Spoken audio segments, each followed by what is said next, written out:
To unlock the water tank, push up the button while pulling out the tank. To insert the tank, slot in from the drain and push in. To unlock the sewage tank, press the inner A slot together on both sides and lift up. Open the sewage lid by pressing the B slot together on both sides and lift up. Now you can wash this tank. Press B slot together and release it when it's close. To open the brush cover, make sure to hold together on both sides and firmly push up. A knob can be pulled out to release the brush. Take out the side connector and wash the brush. The inner part needs to be cleaned with cloth if necessary.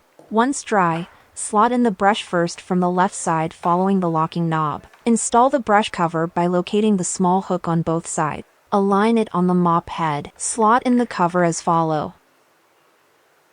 Push the top part on both sides together.